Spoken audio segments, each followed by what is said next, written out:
नमस्कार दोस्तों, आज है कालरात्रि माता की पूजा। तो आज है नवरात्रि का 7वां दिन। तो आज होगी माता कालरात्रि की पूजा। तो चलिए पूजा स्टार्ट करते हैं और आप लोग भी हमारे साथ कथा को सुनिएगा। माता कालरात्रि की जय। एक वेणी जपा कर्णपूरा नग्न खरिस्ता लंबोष्ठी कर्णिका कणी तेलाभ्य भक्त शरीरनी वाम पादोल सलोहल लता कंटका भूषणा वर्धन ऊर्ध्वजा कृष्णा कालरात्रि निर्भयंकरी। माँ दुर्गा के 7वें स्वरूप को कालरात्रि कहा जाता है।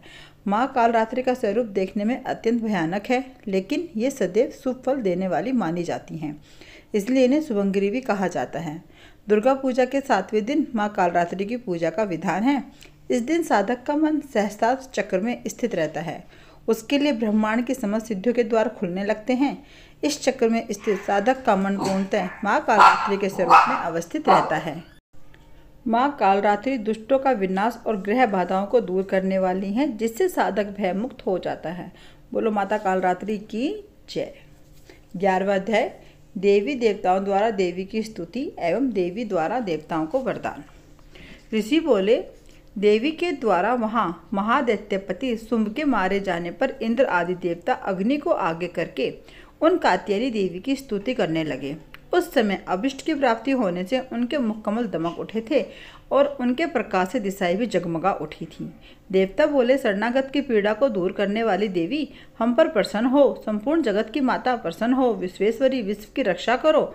देवी, तुम चराचर जगत की अधीश्वरी हो। तुम इस जगत का एकमात्र आधार हो, क्योंकि पृथ्वी रूप में तुम्हारी ही स्थिति है। देवी, तुम्हारा पराक्रम अतुलनीय है। तुम ही जल रूप में स्थित होकर संपूर्ण जगत को तृप्त करती हो। तुम अनंत बल संपन्न वैष्णवी शक्ति हो। इस विश्व की कारणभूता परामाया हो। देवी, तुमने इस समस्त जगत को मोहित कर रखा है। तुम्हें प्रसन्न होने पर इस पृथ्वी पर मोक्ष की प्राप्ति कराती हो।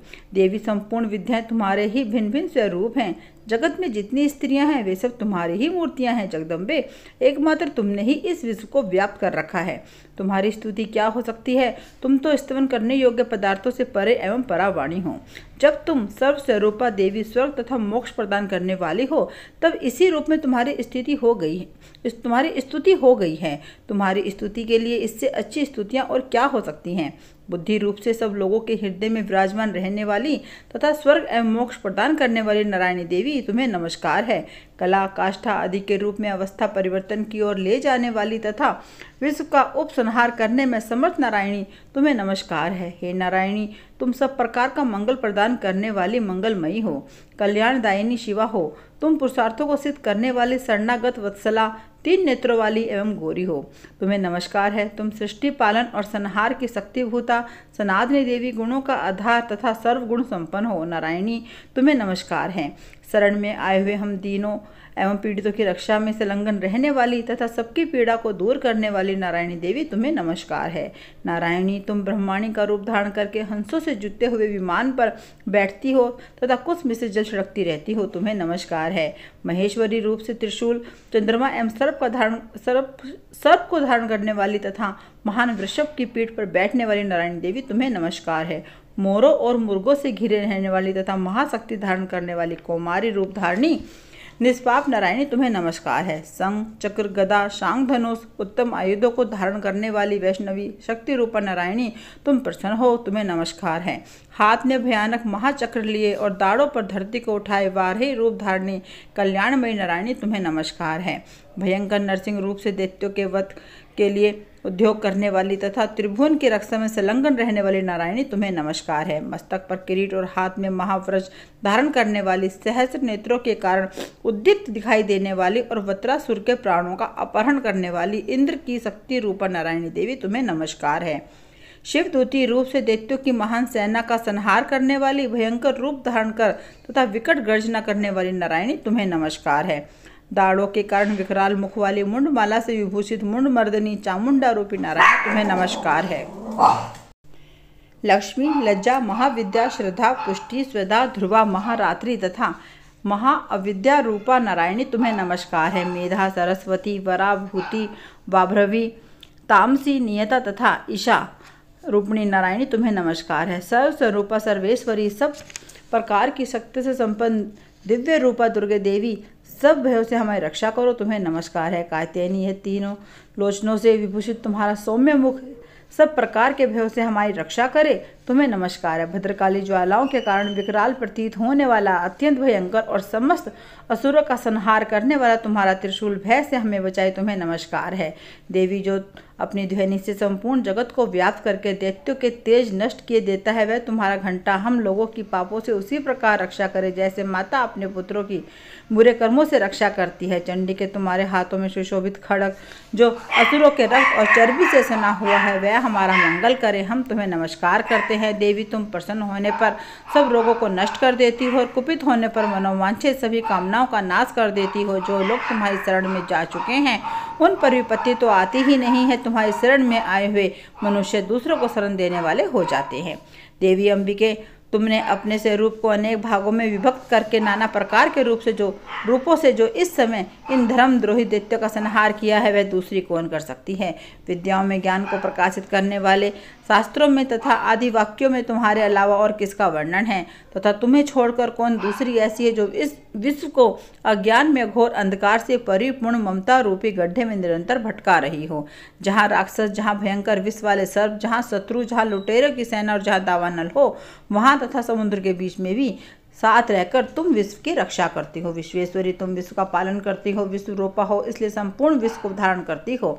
तुम भगवान विश्वनाथ की भी वंदनीय हो। जो लोग भक्तिपूर्वक तुम्हारे सामने मस्तक झुकाते हुए संपूर्ण विश्व को आश्रय देने वाले होते हैं।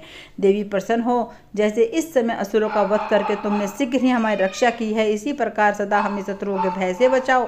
संपूर्ण जगत का पाप नष्ट कर दो और उत्पाद एवं पापों के फलस्वरूप प्राप्त होने वाली महामारी आदि बड़े बड़े उपद्रवों को शीघ्र दूर करो। विश्व की पीड़ा दूर करने वाली देवी, हम तुम्हारे चरणों में पड़े हुए हैं, हम पर प्रसन्न हो। त्रिलोक निवासियों की पूजनीय परमेश्वरी, सब लोगों को वरदान दो। देवी बोली, देवताओं मैं वर देने को तैयार हूँ, तुम्हारे मन में जिसकी इच्छा हो वह वर मांग लो। संसार के लिए इस उपकारक वर को मैं अवश्य ही प्रदान करूंगी। देवता बोले, सर्वेश्वरी, तुम इसी प्रकार तीनों लोकों की समस्त बाधाओं को शांत करो और हमारे शत्रुओं का नाश करती रहो। देवी बोली, देवताओं, वेव स्वतः मनवंतर के 28वें युग में शुंभ और निशुंभ नाम के 2 अन्य महादैत्य उत्पन्न होंगे। तब मैं नंद गोप के घर में उनकी पत्नी यशोदा के गर्भ से अवतीर्ण हो विंध्याचल में जाकर रहूंगी और उक्त दोनों असुरों का नाश करूंगी। फिर अत्यंत भयंकर रूप से पृथ्वी पर अवतार लेकर मैं वे परिचित नाम वाले दानवों का वध करूंगी। उन भयंकर महादैत्यों का भक्षण करते समय मेरे दांत अनार के फूल की भांति लाल हो जाएंगे। तब स्वर्ग में देवता और मृत्युलोक में मनुष्य सदा मेरी स्तुति करते हुए मुझे रक्तदंतिका कहेंगे। फिर जब पृथ्वी पर 100 वर्षों के लिए वर्षा रुक जाएगी और पानी का अभाव हो जाएगा, उस समय मुनियों के स्तमन करने पर मैं पृथ्वी पर अयोनिजा रूप में प्रकट होंगी और 100 नेत्रों से मुनियों को देखूंगी। अतः मनुष्य शताक्षी के नाम से मेरा गायन करेंगे। देवता, उस समय मैं अपने शरीर से उत्पन्न हुए शाकों द्वारा समस्त संसार का भरण पोषण करूंगी। जब तक वर्षा नहीं होगी तब तक वे शाक ही सबके प्राणों की रक्षा करेंगे। ऐसा करने के कारण पृथ्वी पर शाकंभरी के नाम से मेरी ख्याति होगी। उसी अवतार में मैं दुर्गम नामक महादैत्य का वध भी करूंगी। इससे मेरा नाम दुर्गा देवी के रूप में प्रसिद्ध होगा। फिर जब मैं भीम रूप धारण करके मुनियों की रक्षा के लिए हिमालय पर रहने वाले राक्षसों का भक्षण करूंगी, उस समय सब मुनि भक्ति से नतमस्तक होकर मेरी स्तुति करेंगे। तब मेरा नाम भीमा देवी के रूप में विख्यात होगा। जब अरुण नामक दैत्य तीनों लोकों में भारी उपद्रव मचाएगा, तब मैं तीनों लोकों का हित करने के लिए 6 पैरों वाले असंख्य भ्रमरों का रूप धारण करके उस महादैत्य का वध करूंगी। उस समय सब लोग भ्रामरी के नाम से मेरी चारों ओर स्तुति करेंगे। इस प्रकार जब जब संसार में दानवों के द्वारा बाधा उपस्थित होगी, तब तब मैं अवतार लेकर शत्रुओं का नाश करूंगी। बोलो माता रानी की जय। 12वां अध्याय, देवी चरित्र के पाठ का महात्म्य। अब हम इस वाले बात को पढ़ेंगे। देवी बोली, देवताओं, जो एकाग्रचित होकर प्रतिदिन इन स्तुतियों से मेरा स्तमन करेगा, उसकी सारी बाधा मैं निश्चय दूर कर दूंगी। जो मधु कैटभ का नाश, महिषासुर का वध तथा शुंभ निशुंभ के संहार के प्रसंग का पाठ करके अष्टमी, चतुर्दशी और नवमी को भी एकाग्रचित होकर भक्तिपूर्वक मेरे उत्तम महात्म्य का श्रवण करेंगे, उन्हें कोई पाप छू नहीं सकेगा। उन पर पाप जनित आपत्तियां भी नहीं आएंगी। उनके घर में कभी दरिद्रता नहीं होगी। उन्हें कभी अपने प्रेमी जन के विछोह का कष्ट भी नहीं भोगना पड़ेगा। इतना ही नहीं, उन्हें शत्रु से, लुटेरे से, राजा से, शस्त्र से, अग्नि से तथा जल की राशि से कभी कोई भय नहीं होगा। इसलिए सबको एकाग्रचित होकर भक्तिपूर्वक मेरे इस महात्म्य को सदा पढ़ना और सुनना चाहिए। यह परम कल्याणकारक है। मेरा महात्म्य महामारी जनित समस्त उपद्रवों तथा आदि भौतिक आदि तीनों प्रकार के उत्पातों को शांत करने वाला है। मेरे जिस मंदिर में प्रतिदिन विधि पूर्वक मेरे इस महात्म्य का पाठ किया जाता है, उस स्थान को मैं कभी नहीं छोड़ती। वहाँ सदा ही मेरा निवास बना रहता है। बलिदान, पूजा, होम तथा महोत्सव के अवसरों पर मेरे इस चरित्र का पूरा पूरा पाठ और श्रवण करना चाहिए। ऐसा करने पर मनुष्य विधि को जानकर या बिना जाने मेरे लिए जो बलि, पूजा या होम आदि करेगा, उसे मैं बड़ी प्रसन्नता के साथ ग्रहण करूंगी। शरद काल में जो वार्षिक पूजा की जाती है, उस अवसर पर मेरे इस महात्म्य को जो भक्तिपूर्वक सुनेगा, वह मनुष्य मेरे प्रसाद से सब बाधाओं से मुक्त होगा तथा धन, धान्य एवं पुत्र से संपन्न होगा। इसमें तनिक भी संदेह नहीं है। मेरे इस महात्म्य, मेरे प्रादुर्भाव की सुंदर कथाएं तथा युद्ध में किए हुए मेरे पराक्रम को सुनने से मनुष्य निर्भय हो जाता